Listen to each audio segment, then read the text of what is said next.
இம்புட்டு நடந்திருக்கு. அந்த படுபாவி என் பிள்ளைய மண்ணெண்ணெயை ஊத்தி கொல்ல பாத்திருக்கா. அவளை கூட்டு வருவேன்னு பார்த்தா நீ பாட்டுக்கு அங்கனே விட்டுட்டு வந்திருக்க. அவ சாப்பிட்டு என்னெல்லாம் நினைச்சிட்டு இருக்க? என்னல அண்ணன் நீ? இது சரிப்பட்டு எத்த கனி நீ பார்த்தா நம்ம போய் பிள்ளைய கூட்டு வந்துரும். சரிப்பா. மாமா என்னத்தா? அவர் எசக்கி மேல சீமை எண்ணெயை ஊத்துனாருதான். ஆனா எசக்கியும் அம்மாவும் சும்மா விட்டுட்டாங்களா? அப்படியே கொளுத்துனாலும் உங்க 2 பேர் மேலயும் மண்ணெண்ணெயை ஊத்தி பத்த வச்சுட்டு தான் சாவன்னு எசக்கி சொல்லிருக்கான். அத கேட்டு அவங்க 2 பேரும் அடங்கி போயிருக்காங்க. என்னத்த பேசுற நீ? இத மண்ணெண்ணெயை ஊத்திருக்கா என் பிள்ளை மேல. 5 நிமிஷம் ஆமா தீ குச்சி கொளுத்தி போறதுக்கு. அங்க கிடக்குறது என் பிள்ளைதான்.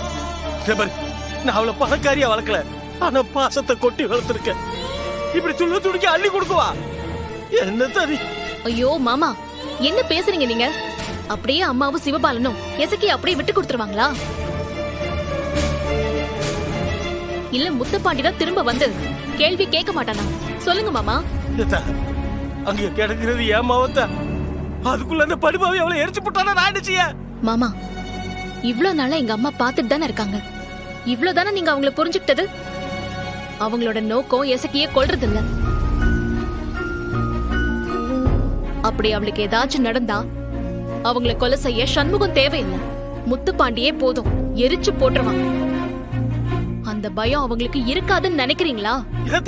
அது வரைக்கும் என் புள்ள அங்க உசுரோட இருக்குதுமா. ஏன் மைனி கொல்ற நோக்கம் இல்லன்னா மாமா எதுக்காக அக்கா மேல மண்ணெண்ணெயை ஊத்துனாரு? சண்முகத்தை உசுப்பேத்தி விடுறதுக்காக. அப்பதானே அவன் வந்து எசக்கியை கூட்டிட்டு போவான். அவங்க நோக்கம் எசக்கியை முத்துப்பாண்டி கிட்ட இருந்து பிரிக்கிறது தான், அவளை கொல்றது இல்ல. அவன் கொலைகார பாவித்தா. நம்ம குடும்பத்துக்கு அவன் செஞ்சதுல பத்தாதா? அவன் கொலை பண்றது கூட அஞ்ச மாட்டாத்தா. தெரியும் மாமா, ஆனா கேள்வி கேட்க யாரும் இல்லன்னா அவங்களதான் அந்த ஆளு கொல்லுவாரு. அந்த அளவுக்கு தான் வீரம். இத பாருங்க, அவர் ஒண்ணு நடக்கணும்னு எதிர்பார்த்து பண்றாரு.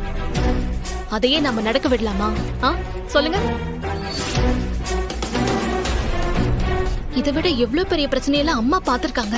அத்தனையும் தாண்டி எதுக்காக அங்கேயே இருந்தாங்க? சொல்லுங்க.